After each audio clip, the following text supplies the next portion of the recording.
Good morning, everyone. Got your coffee? I got mine. So, listen, how was your weekend? My weekend was good. It was relaxing. It was joyful. It was quiet. It was peaceful. Today I'm excited because I'm going to be planting marigolds. Are one of those plants. I have a love-hate relationship with that plant. I hate marigolds. I really do. I hate the way they smell. I hate the way they look. But they're necessary in my garden because they're one of those plants that keeps problematic insects, off my leafy greens because the way that they smell, bugs don't like them, and they're not 100%, but they do aid in that enough where I will plant them. I farm them a little bit, and I plant them all over my backyard wherever I'm growing, especially leafy green vegetables. Anyway, speaking of vegetables, this weekend was the first time that I put vegetable plants out in the library pantry. Y'all, not one single person took one. I even put out a community bulletin. Nobody took one. You know, Black people, we have got to get into gardening. We do, and for more reasons than one. I could go on and on and on about that, but I'll spare you. But we need to start gardens, and I've talked about it in the past as to why it is we need to do that. And we need to get on board in our community and growing vegetables and plants. We can incorporate that in the bartering system that Black people really need to be instituting. We really do need a bartering system because we need to keep our money, our dollars at home. We need to turn them inward and stop turning them outward. You know, Saturday, none of the little kids, that's usually their day. Nobody came to the library pantry on Saturday. And I was so disappointed because I had so much good stuff loaded up in there for them.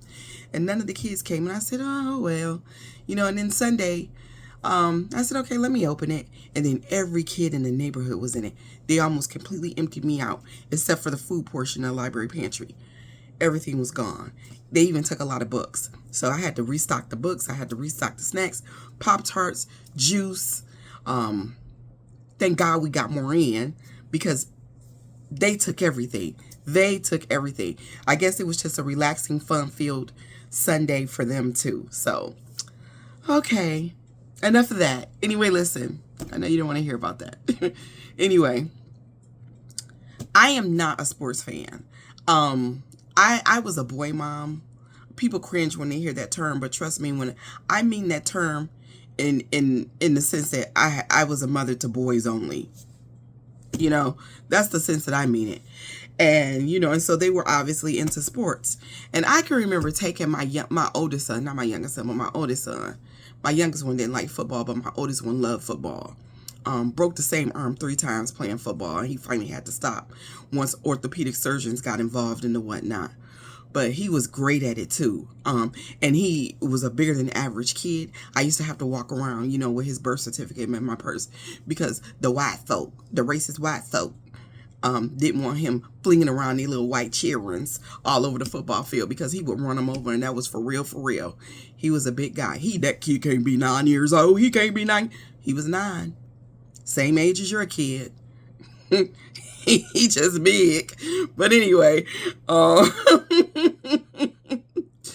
Anyway, I was sitting in the stands, and it was just so intolerable because my brother, I had to go through that same thing with my brother when I was a teenager, taking him to football practice and all that. I've always hated sports, except for softball.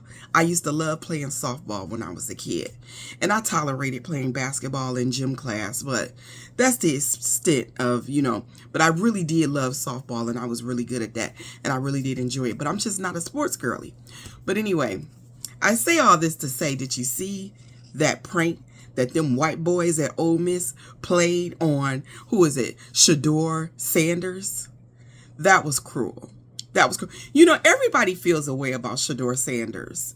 And, I know enough to know this, to know that. Now, not that Sanders, but my brother's first wife is first cousin to Barry Sanders.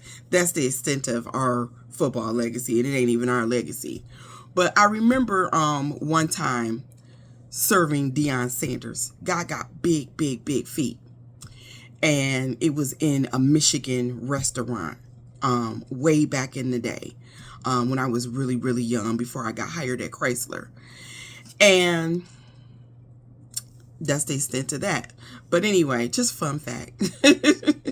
But anyway, everybody is saying how this kid is arrogant and they don't like him because he feels entitled.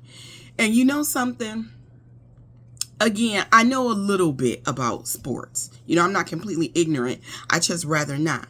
But why is it bad for black parents to raise their children to be great? Why is that a bad thing? And to raise them to be confident in their ability? He was raised for greatness. He has confidence in his ability to do that job. Why does that make him an asshole? As far as I know, I haven't really seen him going around, being mean to people or rude to people or anything like that. He's just really confident in his ability to play ball. And what the fuck is wrong with that? To the point where you have other black people saying that he's arrogant and saying that he deserved this prank that was played on him. And I disagree. As a black person, I disagree. Maybe if some of you all raised your kids to greatness for greatness. You raised your kids to be great. You raised your kids to expect good things. You raised your children to be confident. Maybe you can kind of understand a little bit more about where it is his parents are coming from.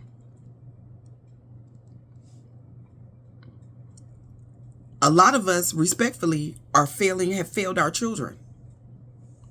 And that's just the truth. And now you all are projecting that shit onto this kid and his parents.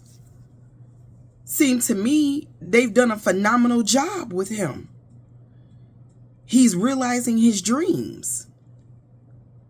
He's standing in his greatness. Fuck is wrong with that?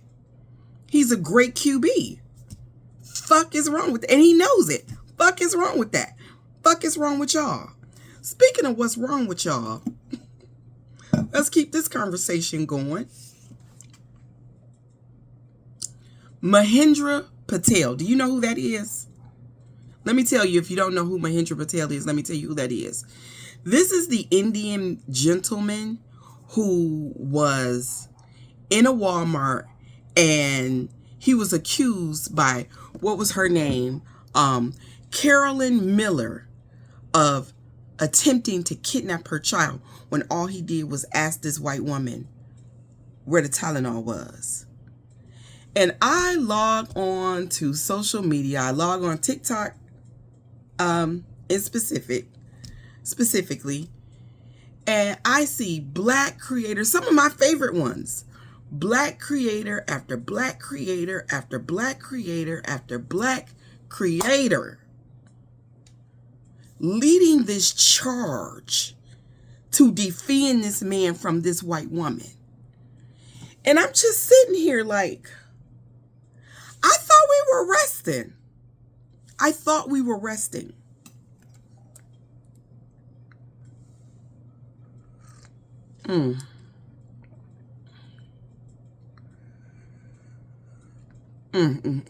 I thought we were resting.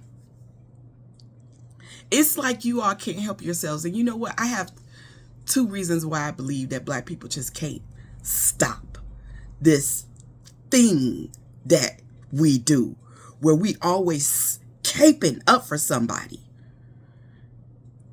Another POC. And you know, one, I think is because it's the obvious reason. It's because we have been treated so horribly as black people. And because we know that a lot of other POC have experienced the type of racism that we have. Because there's levels to it. They have experienced discrimination, racism, harassment, bullying, being denied opportunities. We know this. And we can empathize with them. But at the end of the day, those communities, whenever They have a choice. They align themselves with white supremacy. And that's why black people, we say black people and other POC. We don't include ourselves in that because we know that. So if we know that, why are we always leading the charge to come rescue them? This man used to be an engineer. His wife was a medical doctor. There's more than enough proof to prove this man's innocence. If you can see that he didn't try to kidnap her child with your own eyeballs, I'm pretty sure that even if it gets that far, a jury of his peers, will be able to see that as well. Okay? Black people, this is not a reason for us to come out of rest. If you want to come out of rest because you feeling antsy because you got to keep up for somebody, there are still black people being killed in the streets with impunity right now. Seems to me that if we mind our business and took care of our own people in our own communities with this kind of gusto, we'd be a lot better off. Have people of color taught you nothing? Have the Palestinians taught you nothing? Have the Asians dismantling affirmative action taught you nothing? Have the Latinos taught you nothing? Have you learned fucking nothing? Stop. Rest. Mind your black business. Build your own communities. Worry about your own people. Start a garden. Barter. Trade food. Trade tomatoes for cucumbers. And lettuce for kale. Which brings me to the second reason why I think black people do this. Because I think that it is a way for us to deflect away from our own issues. I think that if we worried about Mahendra Patel, we ain't got to worry about what's going on in our own communities and the work that needs to be done there. And while it is massive, it is doable if we all get on one fucking accord. It's doable. You just have to learn how to man your business. On a good day, his people are anti-black as fuck. Where's his community at? Let them figure this out. I don't see them all over TikTok leading the charge for this man. Why do you feel like that's your responsibility? This is not our business. Black community is our business. Okay? Young Carmelo Anthony is our business. All these missing black children are our business. Black people losing their jobs because of the dismantling of affirmative action and DEI is our business. Our kids not being able to go to the universities that they want to because of the dismantling of affirmative action, that is our business. Black women in the corporate arena losing their jobs and being laid off because of the dismantling of DEI, that is our business. Not going into these stores that don't appreciate us and only want our dollars and learning how to get away from that. That's our business. This man ain't our business. Rest. They're coming for us. And what communities of color do you see lining up, defending and protecting and rallying for us and our causes? I'll wait.